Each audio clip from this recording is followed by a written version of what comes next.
Welcome to Iconic Leaders with your host, Dr. Tabatha Russell, the show that takes you on a journey with trailblazers and bold thinkers who've changed the rules for success.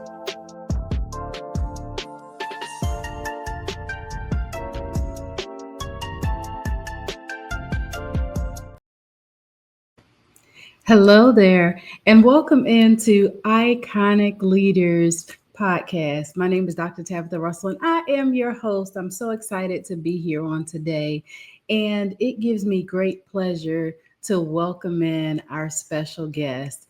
And can I just say that he is definitely a special guest this week? I have the pleasure of having with us Mr. Fredrick Russell. He is the founder and CEO of TMSP Media, the creator of the Man Space podcast, as well as the visionary behind WTMSTV.com.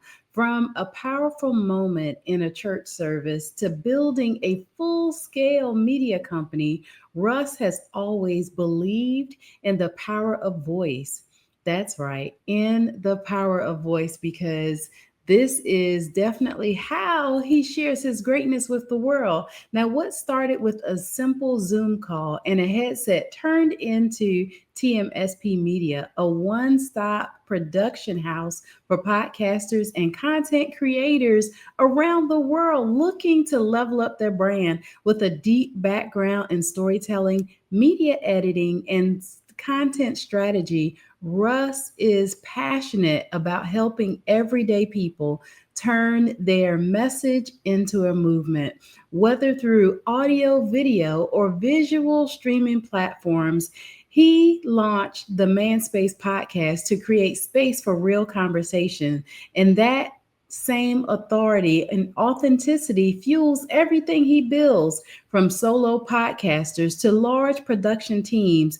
His goal is simple: make quality content accessible, impactful, and unforgettable. When he's not editing, producing, or coaching creatives, Russ is busy empowering the next generation of voices through WTMSTV.com, his online streaming network designed for creators by creators. And his famous quote is, "You don't have to be famous to be heard. You just have to start." And I would like to say, welcome in Mr. Russell. Thank you. Man, I feel important. That was, I was like, Can woo, is that me she's talking about? Wow. Oh, yes, that is What you I an am talking introduction. about. Well, Well, thank thank you you very so much. much, Dr. Russell, for having me on the show. I appreciate the honor. It You is a great honor and a privilege to be on this side of the screen for once. Absolutely. I know that you spend a great deal of time interviewing people around the country, as well as coaching them to their next level in podcasting and or being a creative. So with that, I am just honored to interview you today, because I know that most of the time, like you said, you're on the other side. So I want to just jump right in on today, because I Okay. know that you have a lot that you can share with everyone. So tell us, what does being an iconic leader mean to you personally? Wow, that's a great question. Iconic leader to me is it's not something that you have to be famous or anything like that. It's setting a legacy for people to follow. It's going out and doing things the right way.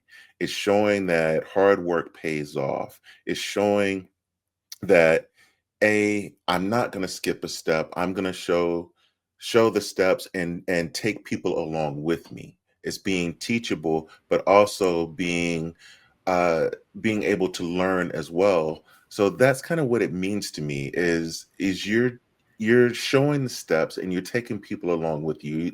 A lot of people get I guess bent into holding on to the information, And I'm not one of those people. Like, if you ask me, I'll show you how to do something. I'll teach you how to do it. And I feel that that's the right way to go about it. I love it. You said it best about how you take somebody along with you. And I know that that is super important to you. But tell us about a defining moment when you realized that you weren't built to follow the crowd, right? You're built to stand out. And I know with you being a creative, you go Mhm. above and beyond when it comes to your production work, when it comes to putting something together. So just tell us about what was that defining moment for you when you realized that, okay, I got to stand out from everybody else? Wow. There's been so many of them, to be honest. Uh, uh, but essentially, it really goes back to the creation of the Man Space podcast.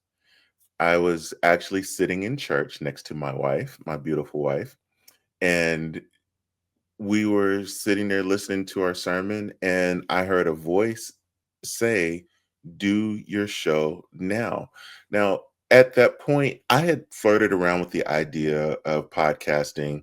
Um, Prior to, I did radio in college and in high school, and learned kind of in the craft of doing radio, because my goal was to get into radio, until I realized that radio DJs didn't make any money. So I said that this doesn't work for me. So I had to go find us something else to do. And I was in New York City one day at an event, and a lady hears me talking, and she walks up to me. She says, "Hey, you have such a great voice." And I was like, "Thank you." She said, "Have you ever thought about doing radio?" I said, "Well, I did it a long time ago, but I'm just not into it anymore." She said, "What about podcasting?" And she said, "I will help you do a podcast if you want." She says, "Here's my card, and here's the link to my podcast. Listen to my podcast and let me know what you think." I hated it. I, I, I mean, just to be honest, I I'm like, if this is what podcasting is, because I really didn't know what podcasting was, but this was the very first podcast I ever listened to, and I thought it was awful. And then I'm like, well, if this is what podcasting is about, I'm not specialized in any one thing to where anybody's going to listen to me, or where I felt like I had anything to offer. So I put it on the back burner. I said, I'm not doing it. Fast forward, 13 years later, uh, I'm sitting there in church, and I hear this voice that says, "Do your show now." And I'm like, okay.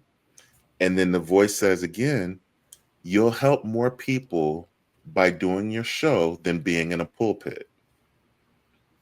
And I'm like, wow. So I looked over at my wife, and she wasn't saying anything. And I looked around me, and I opened my tablet, and I started writing down names. I started writing down names of shows, show topics, ideas. I started writing down people that I wanted to do the show with, because I'm thinking, oh, I don't want to do the show by myself. I want to have somebody to talk to and make it conversational. Got home, I think later that day, I called one of three people that was on the list, and the third name on the list was my buddy Les.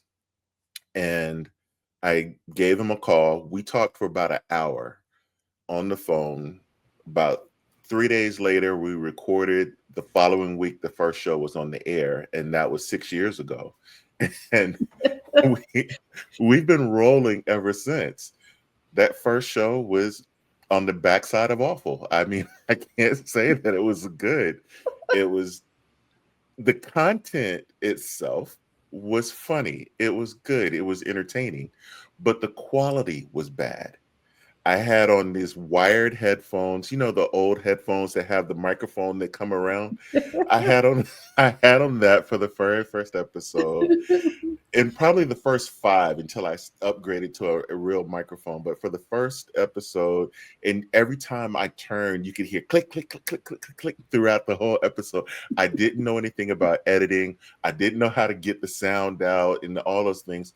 So I really became particular about the sound, because more so than the video piece, but the sound of something really started to get to me, because at that point I listened to a lot of shows, usually in my headphones when I'm out, doing yard work or washing dishes, or, just doing working out. I'm listening to podcasts. And so it's in my ears. So if your sound isn't good within the first five minutes, I'm turning you off. So I wanted to have quality sound, and it really started to push for me learning and developing my quality from there.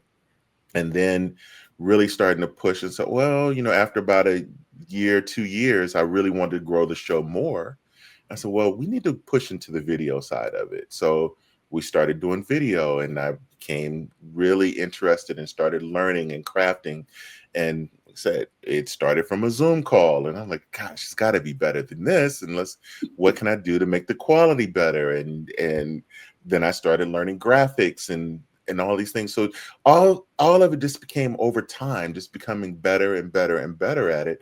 But it was just, okay, let's start with an experiment, see how it does, and let's keep working at it to make it better. Can I say, I love it. You have done such an amazing job with the podcast and with the media station that you put together. I will say that, first of all, I am super proud of what you have created and Thank you. the fact that you've continued to do this every single week since you started Yes. 6 years later, and you're still doing it. So I know that, first of all, it's super special to you, but you do it Mhm. so well. And you can literally see the progression in the show from Yeah. that first session all the way up to now, the technology and the quality, and how you've interviewed so many people over the course of time. But I know that every leader faces resistance. So, what's Mhm. one obstacle that almost broke you in this process, and how did you overcome it? Wow. Um, I think initially when it became the criticism, I didn't like that at all. Um, and initially that was part of the reason why we didn't do video in the beginning. We started with just audio, because we initially tried to hide behind, our names and just the audio piece, and we wouldn't post anything that was associated with the show on our personal pages. We had everything separated, so we kept that life separate than our personal lives. To this day, I have people that I've known for 20, 30 years. Oh, you got a podcast? And yeah, I've been doing it for 6 years. But it comes down to, um, when I realized that I had to stop trying to make everybody else happy, and know that when I put out my content, that I'm happy with it. And that was how I really started to overcome everything else. I don't worry about what anybody else says. If they like it, they love it. Great. If they don't, oh well. I don't worry about it. I'm got to be the one that's happy with it, And so I'm not going to put out anything that I feel is bad quality. Yeah, there's times that we say things that are completely incorrect. We don't do the show live most of the time. We record it. So if I go back and I listen to it before I air it, and I'm like, wait a minute, that's not right. It doesn't make air. I'm gonna cut it out, because I get that opportunity. So I have to be happy with the quality and the content that we're putting out.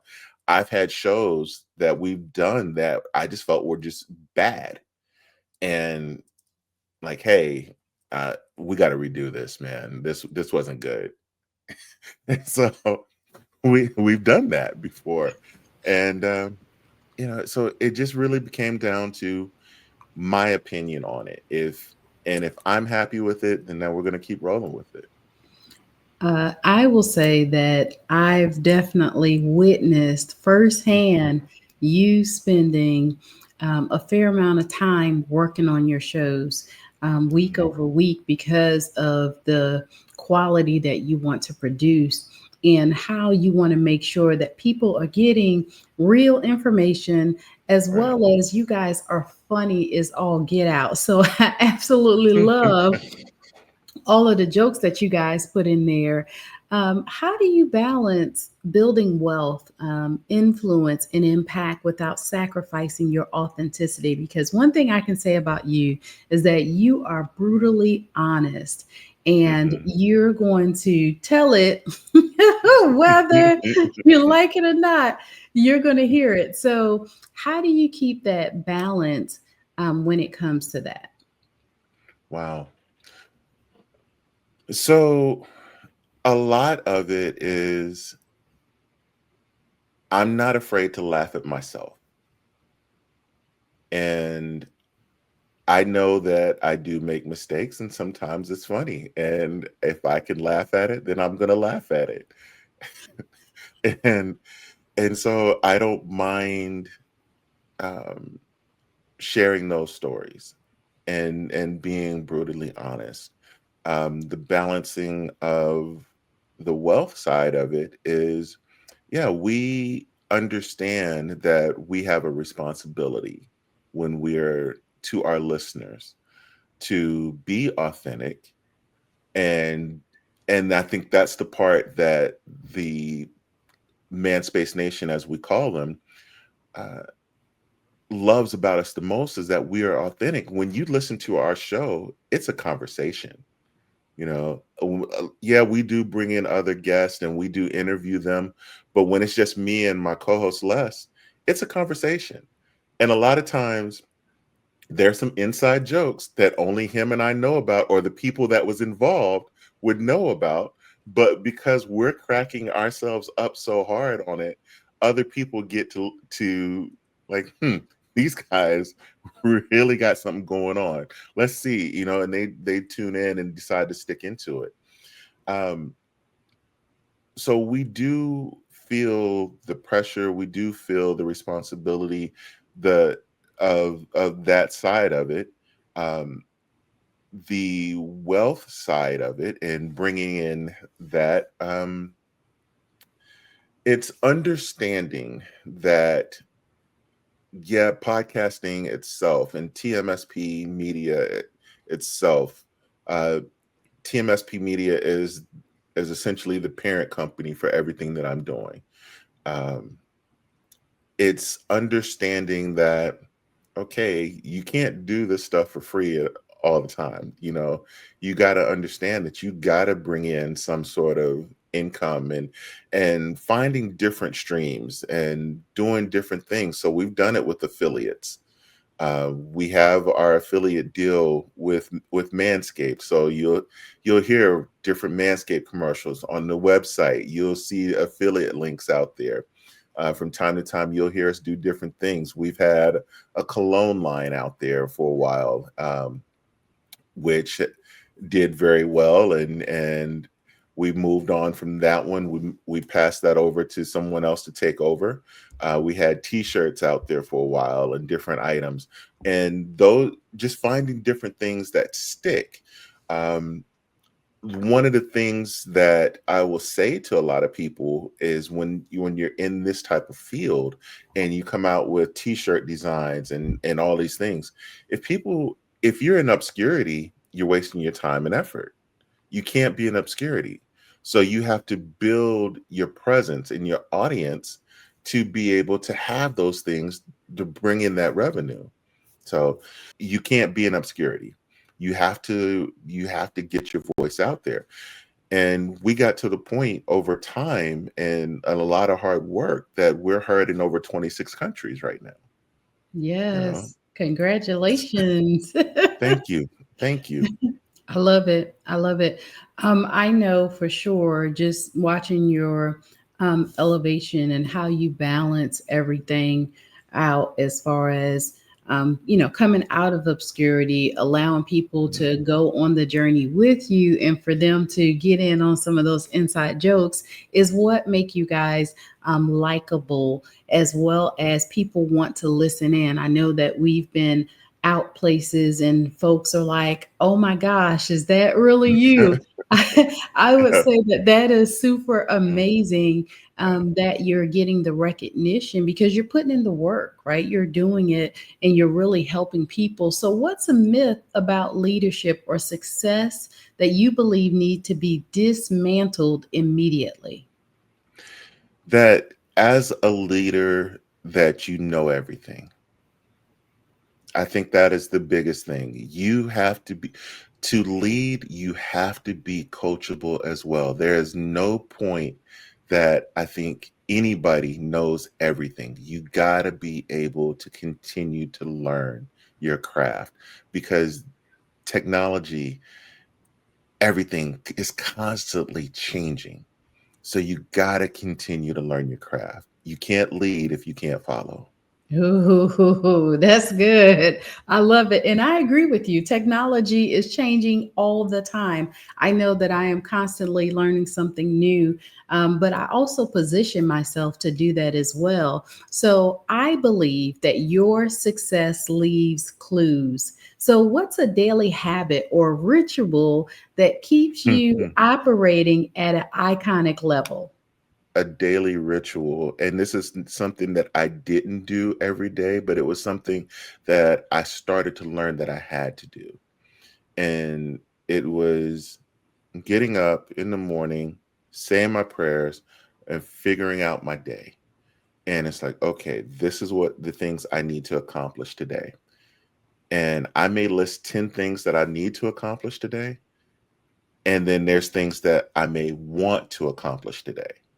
And I'm like, okay, if I can scratch off at least one of the wants and 8 of the 10 needs, that that became my ritual. I started with a prayer, list out what I need to do, list out what I want to do, and then if I can accomplish a certain amount, I feel that had a good day. I know that there's not a point that I can accomplish everything that I need or may want to do in a day, but that just makes me hungrier for the next day to want to do more. So, I like how you laid that out, how it makes you hungry for the next day because I too believe that in order for you to be successful, you got to know where you're going. And if you right. don't know where you're going, nobody else can interject that on you. Like it has to be a part of you. So I love, love, love that we get the opportunity to have a morning routine together. I quite often like to tell a lot of the leaders and other people that I interview is that every single day, I endeavor to learn something new. So, whether I'm listening to something, whether I'm reading something, that is a part of my routine that because I don't know everything, I will master whatever it is that I'm working on. And I do so by making sure that I am on the cutting edge of everything that I work on because I'm in the place of building legacy, or we're in the place of building legacy. So I know that legacy is more than wealth. So, what legacy are you intentionally creating for the generations to come? Wow.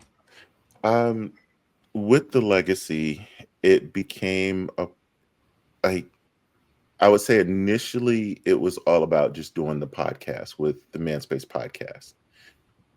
And when I realized that I could do more than just that, and in the creation of TMSP Media, creating WTMS, um, our daughter, as I like to call her on my show, Little Russ, uh, she actually followed into my footsteps and into the fields that I wanted to go into. She actually took my major in college and got behind the work and started doing camera work and editing and things like that. And in building TMSP Media, this is something that, I hope to be able to pass down to her, or maybe even, the grandkids, if this is something that they want to get into at some point, is teach them how to do these things and be able to be professional with it and give them something to grab and be able to expand upon what I've already started. Yeah, I love it.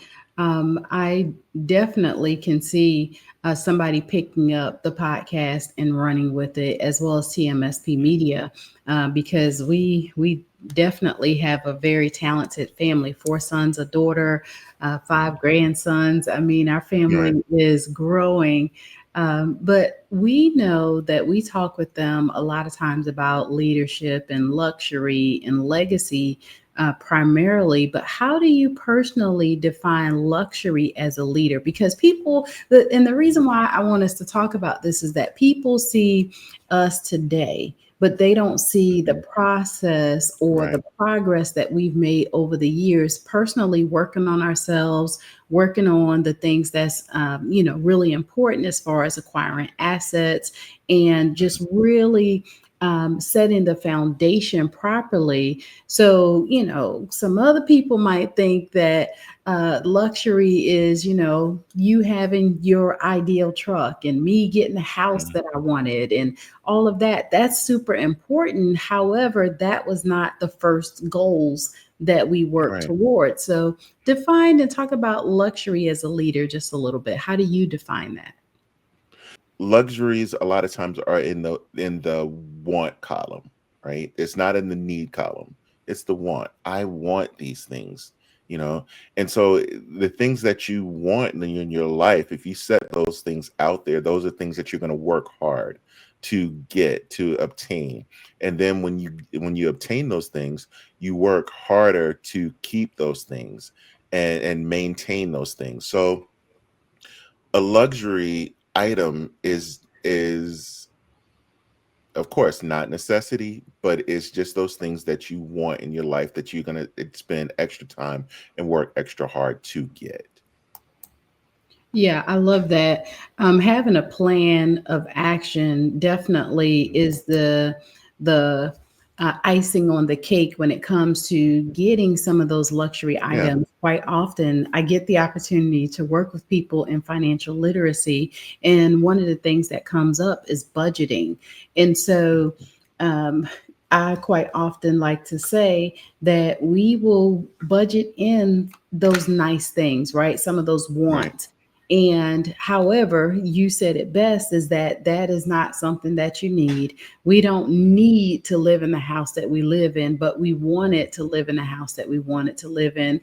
But we did so wisely because we caught the Right. market just right, right? Like Yeah. the Right. deal of a Right. lifetime. So Right. I absolutely The love that. and I would like to add is that we're not going to sacrifice our needs for the No, wants. no, So there are always things that you need to have, and so take care of your needs first, and absolutely. then and your needs, you need to have savings within your budget. You Mhm. need to have your tithing. You need to have the account for all of your bills and have a little bit you need to have a disaster fund in there, right? Mhm. And then you can put stuff away for your want items, right? You want that 85-inch TV, you want that nice, luxury car. You want those are things that you want. You can actually, you can go from A to B in a Hyundai if you need to. Right, The, right. the the Hyundai and the Mercedes will go to the same places. It may not go as fast, but it will still get there, right? But now those Sundays now they're on the come up. So They I are on the come ups, but I would say they're getting close to that luxury line with those right, prices and the amenities that right, they have. So I agree with you. The car will get you from A to B.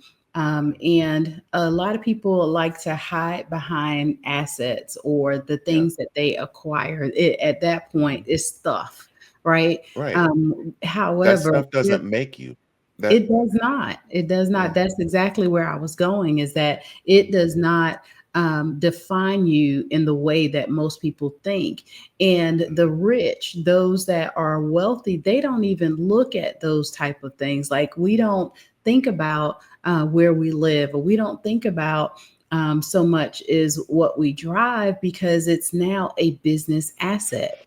And Right. it is structured in such a way that it builds wealth, like our money makes money for us. And so Hmm. what's one of the boldest risks though that you've taken in your career as you've been building out the podcast and TMSP media, and how did that reshape your trajectory and how you're helping others, just through that lesson? Hmm. I think starting WTMSTV.com, might I add, realizing that algorithms are almost impossible to defeat. You know, you can do all the hashtags or non-hashtags or do all these things. Algorithms are put in place to keep you from succeeding. The reason that you get into into those things is that somebody shares your stuff.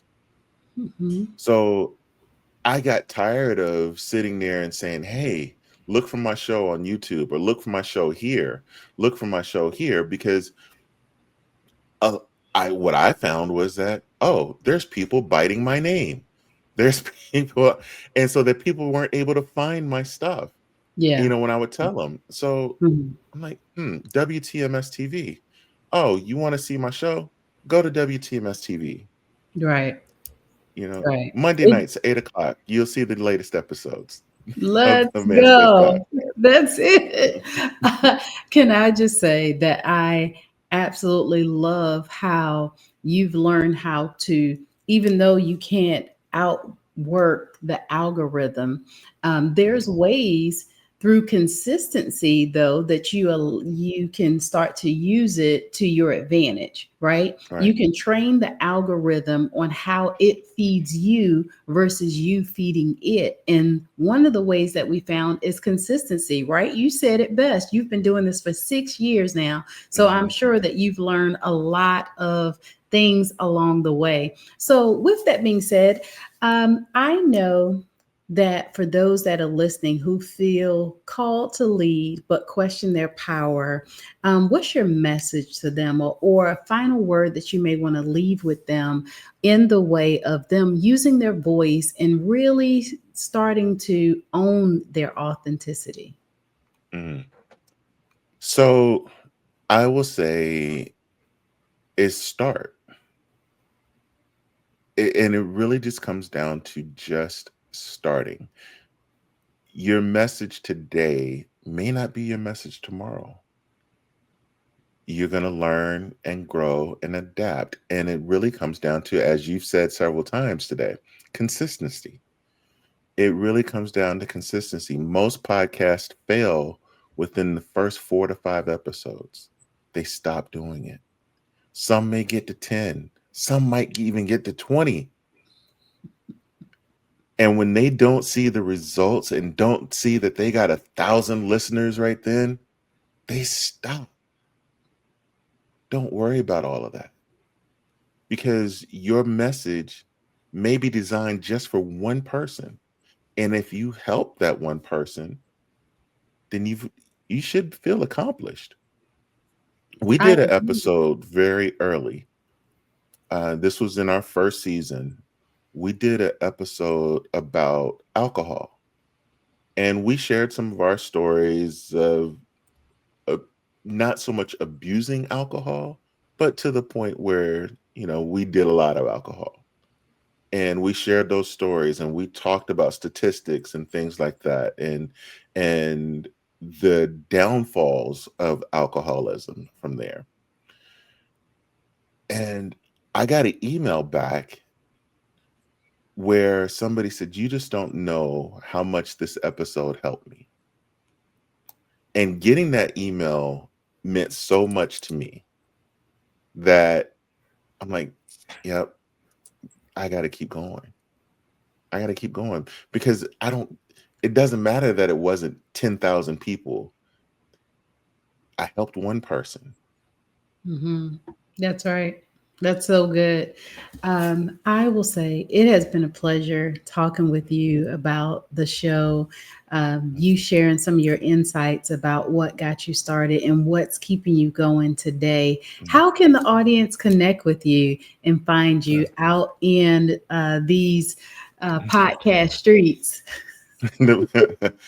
So you can find us on all platforms at Manspace Nat1. That is TikTok, Instagram, Facebook, and YouTube at Manspace Nat1, which is the home of the Manspace Nation.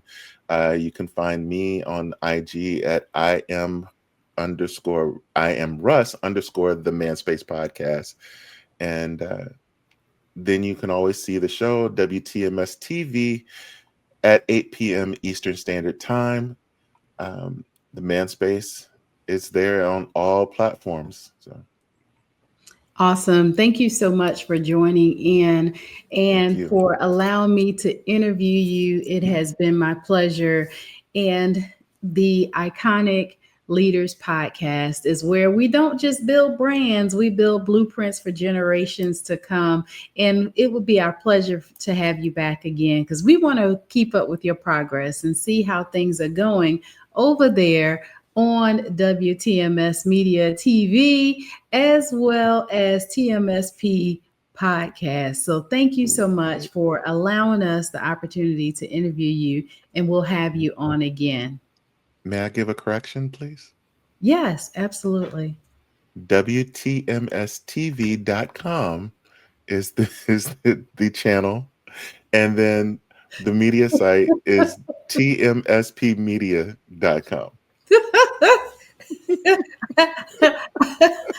I was going to get there. You might have got a part here and a part there, but I got you. Thank you so much for being here. I do greatly Thank appreciate you. it.